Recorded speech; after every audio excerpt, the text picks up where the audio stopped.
You're listening to the Ballet Piano Podcast, lifting the lid on dance accompaniment.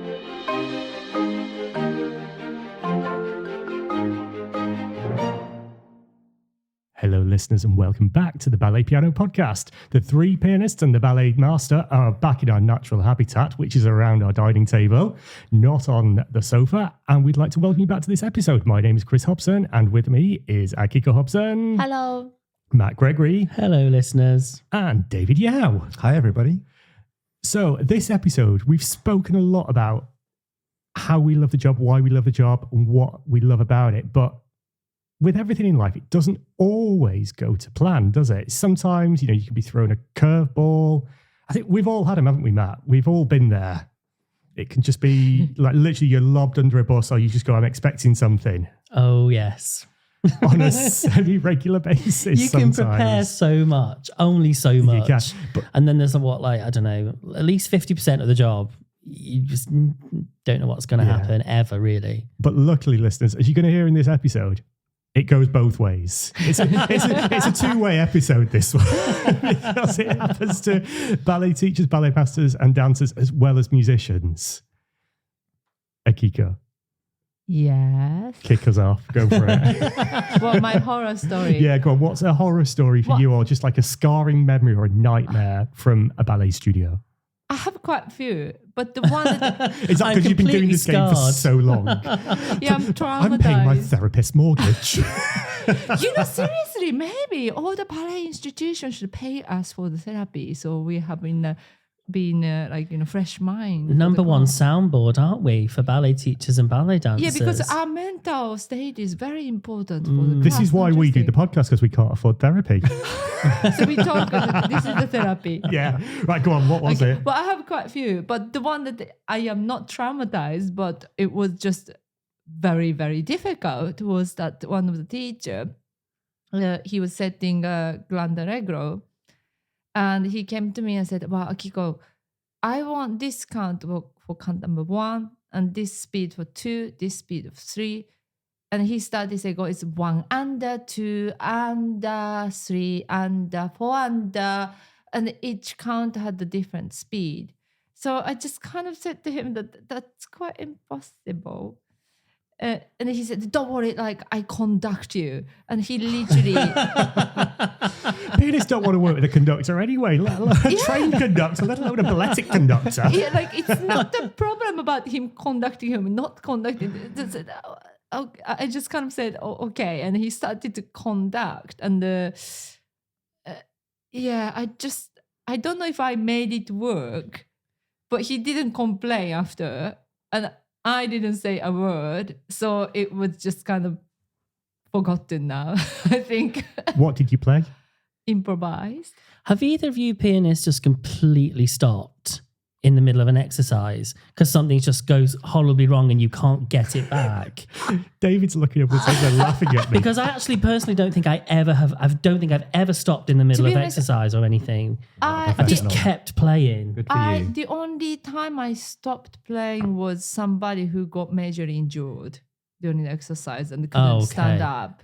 Oh. And then, I think I've stopped on that occasion. That's worth what you If someone is into themselves, I've stopped. Yeah. Even that, I think I will keep playing for 2 bars. To see if people keep going and carry on, What, jeté over the person or something like that? I once stopped. Look at David's little happy face there. He knows exactly which story I'm referring to. I was working with a particularly unmusical teacher, let's call them. And are they non-binary? I don't know how they identify, but I'm just going to stay anonymous with this one. Okay. And nothing was musical, and they didn't care. They didn't give an absolute damn, didn't give a rat's backside, and wouldn't also tell you. So you'd be, 7.5 phrases into something, and then they'd just look at you, do the left to right, as in stop, do the guillotine movement, and that was it. Oh, wow. And then in some unset assessments once, where it's, everything was unseen, I didn't know what I was going to play, like an open class. And then after the first exercise, I added 2 bars in to square it off. And he looked at me, they looked at me, in horror. As if like, yes, okay, that's 50% of the ballet world. It was a man. So he looked at me in horror, and I was like, well, do you know what? If you're going to make me feel like crap at this, and you're in your first exercise, you can have it. So I watched the plie, and I watched when it was going to stop, and I just didn't finish the phrase. So I stopped at like, I think it was like my 57th bar, and I just stopped. So I it didn't was on phrase square on purpose? It was just how it was choreographed. And because you squared it, that wasn't what he wanted? This wasn't what he wanted. He wanted whatever I did to fit with I see. I think that was what he wanted. But I see. I have no idea. I was like, well, do you know what? I can't make this work musically like that anymore, especially without even, a vague indication, just saying, it's 6 lots of 8 and then just 3 or 4 counts on the end. At least you had some understanding. And I just like, you know what, I'm getting too old for this. But when I stopped playing, it was, probably that on the, I don't know, the D minor or something like that of an E flat major piece. And I just stopped and took my hands away from the keyboard, and I looked to my left, and David's face was, like the screen painting. Oh, yeah. That's what the face was. It was like, what is going on? Because I've never done it, and I've never done it since. Were you entertained, David? Very. I was shocked. You were shocked. Because Chris never stops. Suddenly there was just nothing. I was like,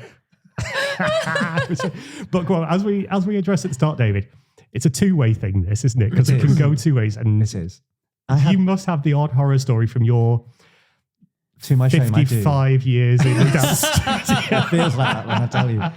I have 2 stories. Both of them are to do with what stress does to you, but one is what happens when a pianist is stressed, and what happens when a teacher is stressed. The first one, they're both from vocational schools. The first one was when a pianist was auditioning for a school, and I just went on as normal. And when you go into an audition like this, you don't really know very much about the pianist. Yeah. So you don't know about their experience beforehand, or what state they're in when they arrive, all of those kind of things. So you just go on as you would normally do. And as the class went on, I realized they were being very challenged by what was happening. And clearly they didn't have enough, a lot of experience beforehand.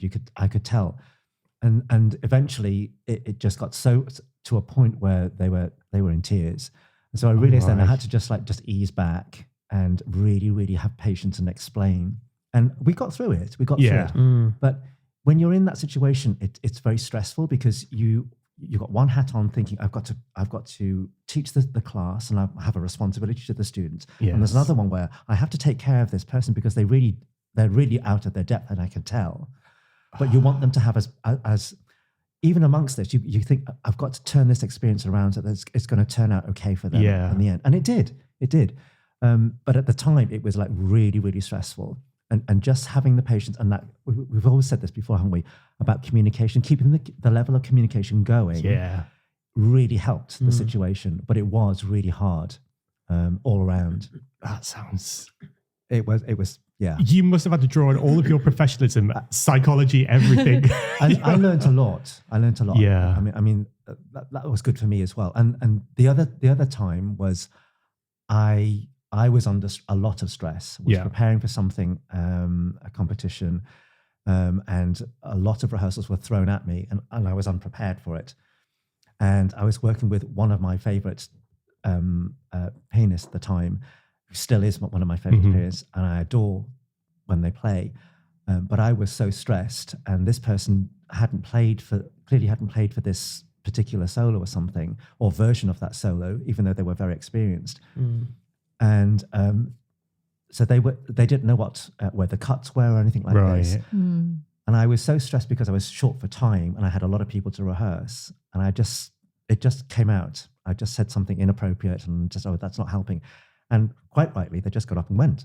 And I didn't blame them. Wow. And it was my fault. I've worked with you for a decade. I've never seen that. I've never seen. Because I learned from that. Yeah. Wow. I learned from that. That was my fault. And I later on, I apologized profusely because it was all my fault.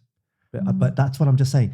It's not just stress from one end. It can happen all over the place. And you just have to try. And the thing was, I should have just taken a breath and just started from zero and said, okay, we're both in the dark about this. Let's just work out how we do it. But I didn't, because I was stressed. Yeah. and your options are reduced when you're stressed. And so it just came out. But I did learn that huge lesson, and I've never done that before since then. I've always just stopped and taken a breath, and that just taking the breath really helps you. So both pianists and teachers, just take a breath, because it just recalibrates everything. And just to say, sorry, I'm floundering here is okay. It's okay to admit that you're struggling in a situation as well. It is. And I've heard horror stories of at the companies where there's been big arguments in rehearsals, whereas if both parties just stepped away for 10 seconds or even a minute and then came back to the rehearsal, it probably needn't get that heated. Absolutely. But then, that's art, isn't it? And everyone's making a ballet, and everyone's got their passion involved, and their emotion is in it. From all sides. But we just keep saying how important it is to keep communicating, even in the most stressful moments. And I think, and also remember that, as with that situation, David, nothing is personal. Nothing's meant on a personal level, and you can admit afterwards, I'm really sorry, I handled that situation in completely the wrong way. You're listening to the Ballet Piano Podcast, lifting the lid on dance accompaniment.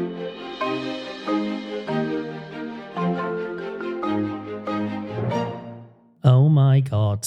Come on, Matt. So this was many years ago at a company in London. I was booked to play for a ballet class, and I turned up and it was a contemporary class. Oh my gosh. I don't play contemporary. I'm imposter. I feel like a fraud. You do solos and repertoire now, but you don't do contemporary. Well, apparently. I just wonder now. Good at it. But now, if I'd have been thrown into that situation now, I'd be I've more in my wheelhouse to get through it. I have no more tunes. I know more rhythms. I just, the longer you do it, the more you have in your bag. Yeah. And I think if that ever happened now, I'd be absolutely fine. Yeah. But this was a good few years ago. A company class on stage. Oh, it's not ballet today. It's contemporary. I don't know why you've been booked. Do you still want to play it? And I was like, oh. And then the teacher, who was one of the company dancers, who just happened to be taking the class, he said, oh, Matt, you'll be absolutely fine. You've played for us a long time. We'll just jam it. We'll just vibe it, this, that, and the other. Yeah. Yeah. I mean, we know how different ballet is from contemporary. Yeah. And my heart is going now, reliving this.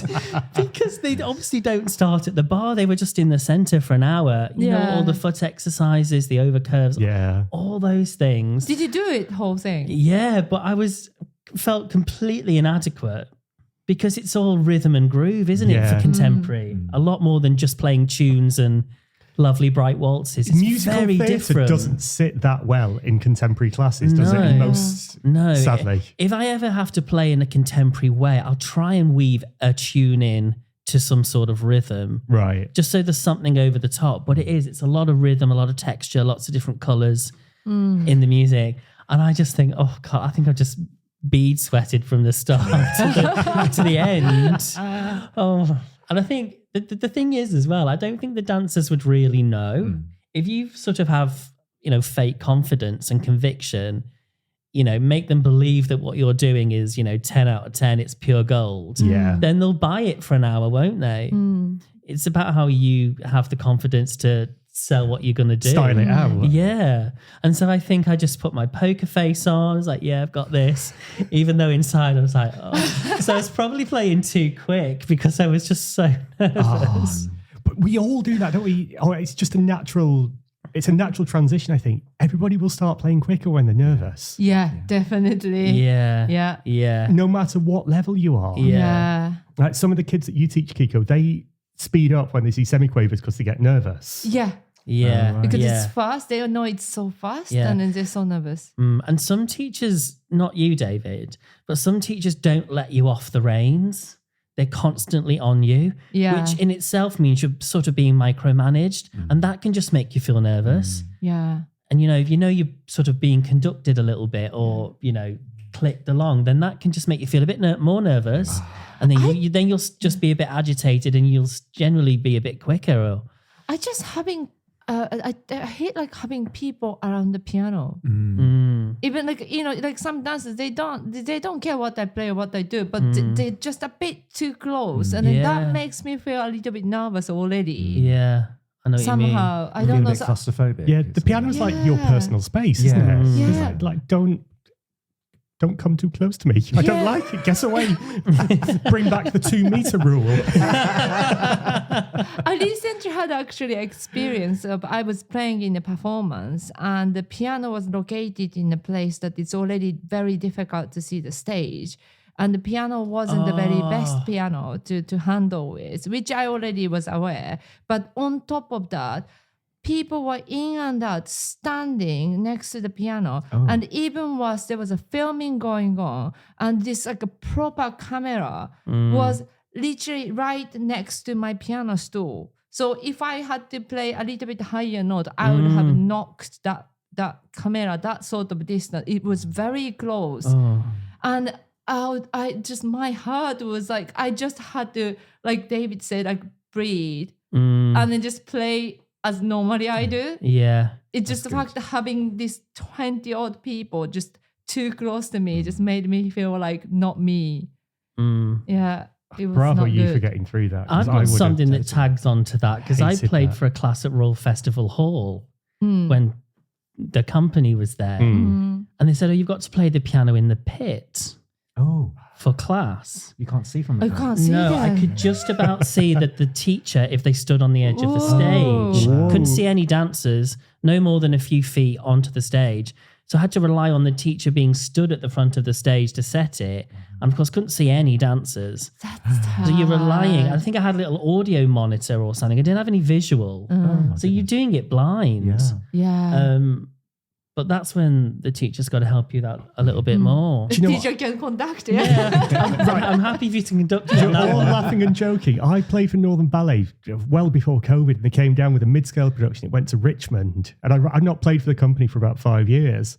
And I got there, there's still the odd person that I knew there. And then Is this your horror story? It's just a story, Oh, really. okay. No, this is not. I've been told I'm crap loads of times.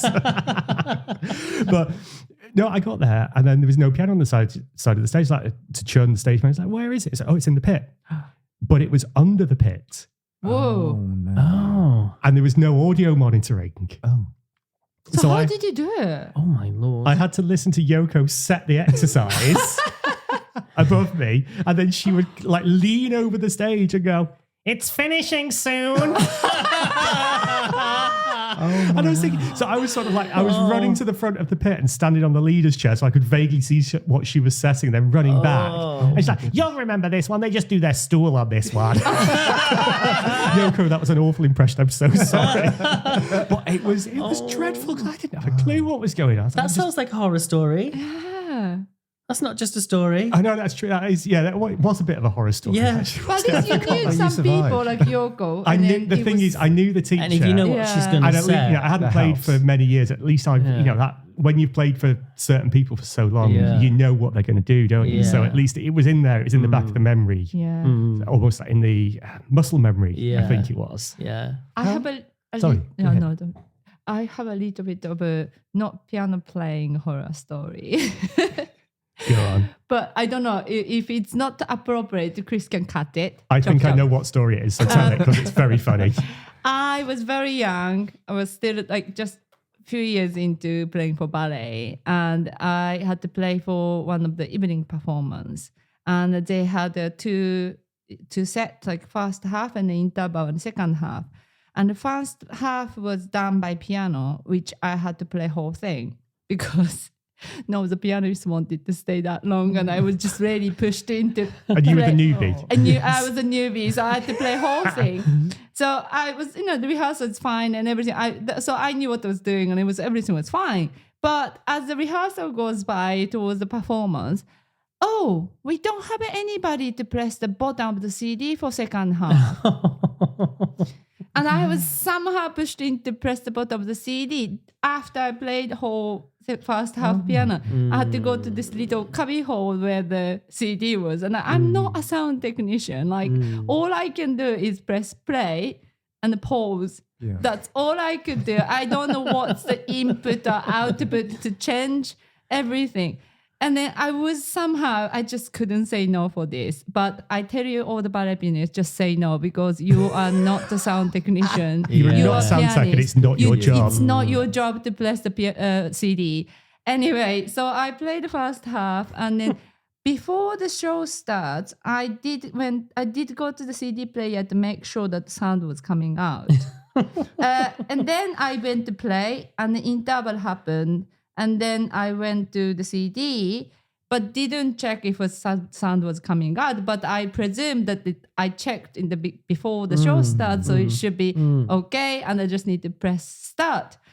And I press start, nothing comes out. And then I'm panicking because I can see on the screen that the counting is going up. So it's playing, but the sound is not coming out. And then like people like started to like talk on things, and then director fuming came to me, shouted at me what's going on. I have no idea, because my job is just press play. Like, somebody help me. Turned out somebody sorted out, I can't remember, that somebody put their phone or something to play during the interval and change the output of the sound, which I didn't know. But I didn't know. Anyway, that sorted, and the music came out finally. So the show started. But whole second half, I was so nervous. And every time I remember every time I pressed like pause or play, my fingers are shaking. Oh no. And then it was like an extract from Slow Swan Lake. So each variation I pause and I play, I pause and play. And then everything finished, and the curtain call and everything like this. So all the everything finale, curtain call, everything. So I was like, oh, it's finished. And I thought I pressed pause or stop or something. But because my finger was shaking, I pressed it twice because my finger was shaking. Oh no. And then everybody's doing this cutting, and then everybody's applauding. And next thing everybody here is like, da, da, da, da, da, da, da, da, da. And I was like panicking, trying to stop it. Fade out, fade out. And I was like, I will never do it again. And I'm telling all the pianists, just pressing the button of the CD is not your job, and don't do it. Yeah. It's very stressful. Can you tell your horror story about Entrance of the Swans? It never gets old, and it always gets funnier. That is a classic horror story. Matt, this will be like when I'm trying to send you a voice note. I'll tell it, and let's see how often this one interrupts it. Right? I'm crying already. Right, I'm going to tell two, because we'll probably do another horror stories episode at some point. I've just been thinking, while Akiko was talking, I've got 6 lined up. But it's coming to the end. Wow. No. So 2. So the first one, Swan Lake, it was at a school in the Western Hemisphere. Lots of people know this story. At a summer school performance on a Friday afternoon. And I think I was one of the first generation who really, really embraced using the app Fourscore on the iPad when it came out in 2010. And I bought a Bluetooth page turner to have. So I would pedal with my right foot, and I would tap left on the pedal or tap right to. It's already laughing. So don't steal my thunder. Like driving a car. It really is. So yeah, off we go. Entrance of the Swans, and as we all know, beautiful. The problem is, it is so repetitive, isn't it? Yeah. So if you look away from the score, or you lose your place in this score, it can be tricky to get back to where you were. Yeah. Well, it's impossible. Yeah. So I tap forward on my little Bluetooth pedal, nothing happens. So I tap forward again, and nothing happens. So I carry on playing, and then it turns forward 2 pages. So I'm like, oh no. So I tap back once or possibly twice, I don't know, whilst still trying to play, as all these swans are walking out of a cubbyhole in the corner. And the next thing, the pages are literally going left, right, left, right, right, right, right, left, left, left, right, left, right, right, right, right, left, left, left, right. Oh my God, I don't know what I'm doing. I don't know. By this point, I completely lost where I was because Oh my God, it was so funny. And Akiko and I weren't together at this point, but what I helpfully had behind me was Akiko sniggering. It was so funny. And the lovely Was Larissa. it funnier because you were on a break? I was sitting inside because it was like we were alternating Yeah, playing, so yeah. it wasn't my turn to play. Yeah. So It was horrendous. Luckily, I had the gorgeous Larissa Bamba stood next to me, and she was like wafting her arms up and down, going, "The waft, the waft." So she was like, "You need to wait until my iPad flipping catches up." She was going all this. That was very stressful. Oh, it was the funniest moment. It would have been funny if you weren't there. You made it priceless. stressful. It was priceless. It was so funny. I never seen Chris sweating that much. And we've been to Dubai together, and I sweated a lot in Dubai. No, I think the other top horror story that I've got, and I remember this semi-recently, it was on tour with Northern Ballet, and we were on with Nutcracker. So this was Christmas, sort of autumn, winter, 2008, I think it was. Yeah, 2008. And we were at Hull New Theatre. Gorgeous little theatre. It was ideal for us because we could commute there from Manchester along the M62 highway, motorway. Perfect. And it was fireworks night. And it's not the most soundproof of venues, Hull New Theatre. And it's got a gorgeous pub next door, which is still there, called the Old English Gentleman, which is the band's pub. So all the band that go in there for a drink before it. And next to that, it's the fire station. So 5th of November, fireworks night in Hull, the northeast of England, top of Yorkshire. Most of the way through the first act, we just hear fire engine sirens going off randomly and fireworks, which was, it's to be expected. Interval, all good. Come back for the second act. And as the strings start with the pizzicato for the Sugar Plum, pyom, pyom, pyom, pyom, we start Sugar Plum. And we get about 8 bars into it. And then there is a minuscule power cut. Oh my God. Which it just went off on. That was all it was, right? But it was enough to switch off the electric and then the lights to come back on. So everything just went black. So black light. That was all it was. Whoa. But things reset, presumably. Yes. Technology resets. Northern Ballet didn't have a Celeste. We had, as you'll have heard in Gavin's episode from a few weeks ago, we had a Clavinova, a Yamaha Clavinova, which took about 10 seconds to reset. And then it resets to the grand piano sound effect. That's so funny. But not only that, I then had to wait to just quickly get back to Celeste, which I managed to do. Yeah. And as the Celeste had stopped, because of course everybody else could continue playing. Nobody else had an electronic instrument. Yeah. I just heard this little girl in the front go, "Mummy, what's happened to the music?" I ruined some young ballerina's dream. Oh my gosh. And that was, and then the conductor afterwards said to me, he's like, "If anything like this happens, you just carry on playing." I was like, "I was trying to." Carry on playing. Wow. Oh dear. Yeah. That was quite shocking. I was like, well, there was nothing I could do about it. It was just a situation that I found myself in, which was, it was a bit stressful. But okay, it's at least with that, a bit like you, Akiko, there was nothing that I could do about it. I just had to sort of just wait. And But you still feel bad, don't you? Yeah, Yeah. it was fine. Anyway, listeners, I forgot to do the call to actions for a while, so I'm going to do one now. Don't forget to visit the website if you want to watch the videos of us, which is balletpianopodcast.com. And we are available, as always, on Facebook and Instagram, which is at Ballet Piano Podcast. And finally, if you want us to chat about something, you want to ask us a question, you want to get in contact with any members of the team, please do feel free to email us, which is balletpianopodcast@gmail.com. So that's enough horror stories for now. We're all going to go and cry in a corner and spend thousands of pounds on therapy. So until the next time, it's goodbye from me. Bye-bye. Goodbye. Bye, everybody.